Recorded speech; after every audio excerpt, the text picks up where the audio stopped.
Hello friends, welcome to my YouTube channel. নমস্কার বন্ধুরা, মঞ্জু রান্নাঘর থেকে সবাইকে স্বাগত। তো বন্ধুরা, আজকে আমি আপনাদের কাছে আবার একটি ভিডিও নিয়ে হাজির হয়েছি। তো আপনারা মৎস্য বাড়ি, অনুষ্ঠান বাড়িতে অনেকে কুমড়ো খেয়েছেন, যেটা নর্মাল ভাষায় বলে বৈতাল।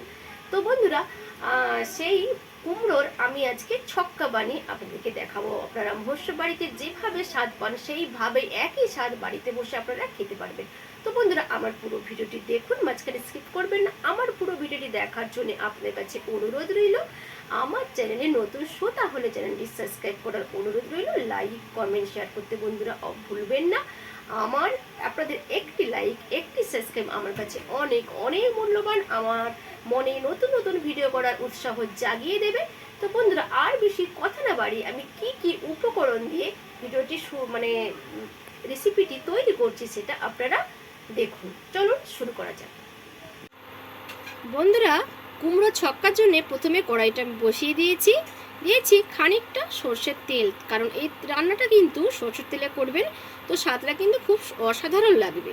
দিয়ে দিচ্ছি প্রায় 100 গ্রামের উপরে আমি সর্ষের তেল। এবার আমি এর মধ্যে দিয়ে দেবো, তেলটা গরম হয়ে গেছে, দিয়ে দিলাম 3টে তেজপাতা, 3টে শুকনো লঙ্কা আমি মাঝখানে ফাটিয়ে দিয়েছি।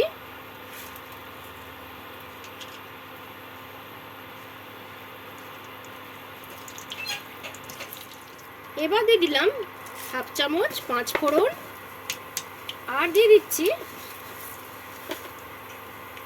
4 ভাগের 1 ভাগ দিয়ে দিচ্ছি গোটা সাদা জিরে। এবার এই মশলা থেকে একটু সুন্দর মিষ্টি গন্ধ বেরিয়ে আসা পর্যন্ত আমি অপেক্ষা করি। দিয়ে দিলাম 3টে এলাচ ফাটিয়ে নিয়েছি, আর দিয়ে দিলাম একটু দারচিনি।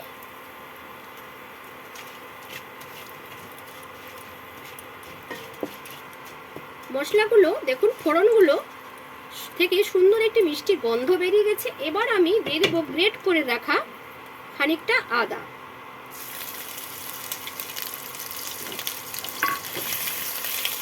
এই নিরামিষ কুমড়ো ছক্কা যেমন মহোৎসব বাড়িতে আপনারা খান, সেম একইভাবে কিন্তু এই রান্নাটা আমি দেখাচ্ছি, আর খেতেও কিন্তু সেই রকমই অসাধারণ লাগবে। আপনারা একবার খেয়ে, ভিডিওটা দেখে খেয়ে আমাকে জানাবেন। আর বন্ধুরা, দিয়ে দিচ্ছি হিং, দিয়ে দিচ্ছি অল্প একটু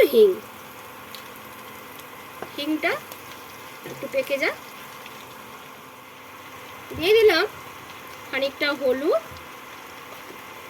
দিয়ে দিলাম 1 চামচ জিরে গুঁড়ো, আর দিয়ে দিলাম 1 চামচ ধনের গুঁড়ো। এবার সব মশলাটাকে ভালো করে আমি কষিয়ে নেব, আর একটু দিয়ে দেবো সবশেষে লঙ্কার গুঁড়ো।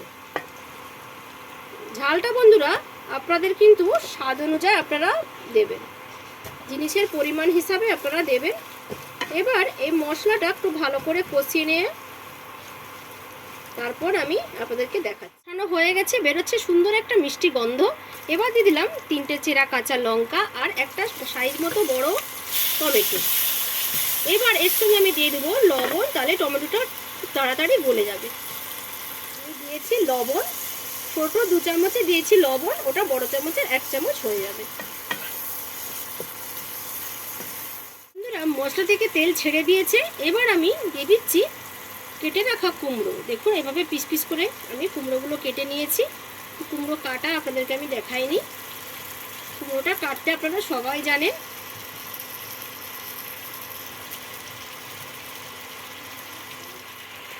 দিয়ে দিলাম 2টো সাইজ মতো আলু কেটে রেখেছিলাম, দিয়ে দিলাম।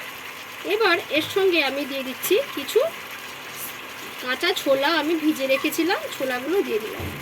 এবারে সব সবজি আর ছোলাগুলো ভালো করে আমি এভাবে নাড়তে থাকবো, নাড়ি সব মশলার সঙ্গে মিশিয়ে দেবো, আর কষানোটাও ভালো করে কষিয়ে নেব। আর লবণ আমি দিয়ে রেখেছি, লবণ এটা দেবো না।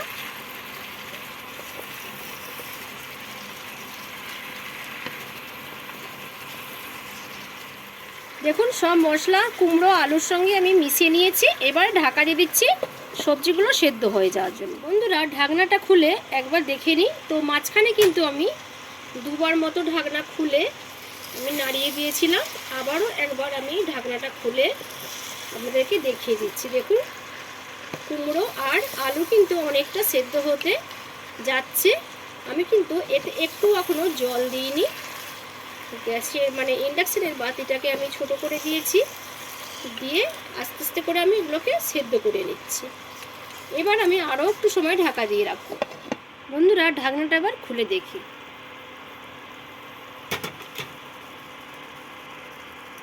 দেখুন হয়ে গেছে কুমড়োর ছক্কা, একেবারে রেডি।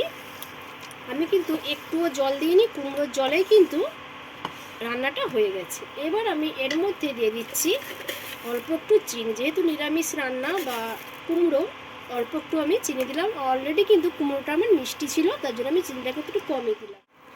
এবার দিয়ে দিলাম সবশেষে ধনে পাতা, আর দিয়ে দিচ্ছি ভাজা গরম মশলা, গোটা জিরে, ধনে, শুকনো লঙ্কা, তেজপাতা, জায়ফল, জয়িত্রী। আমার যে ভাজা মশলাটা যে আমি গুঁড়িয়ে রাখি রান্নার জন্য, সেই ভাজা মশলাটা আমার চ্যানেলে অলরেডি কিন্তু ছাড়া আছে, আপনারা দেখে নেবেন। সেই পার্সোনাল আমার ভাজা মশলাটা আমি দিয়ে দিলাম।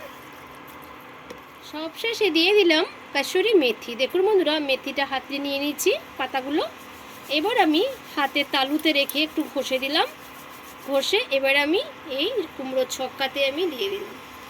হয়ে গেল কুমড়োর ছক্কা রেডি। এবার সার্ভ করার পালা। তো বন্ধুরা, আপনারা রুটি, পরোটা, ভাত দিয়ে এই কুমড়োর ছক্কা খেতে পারেন। অসাধারণ স্বাদ, খেতেও খুব সুন্দর লাগবে। তো বন্ধুরা, আজকের মতো এখানেই ভিডিওটি শেষ করছি। আবার নতুন ভিডিও নিয়ে আপনাদের কাছে হাজির হব। টাটা।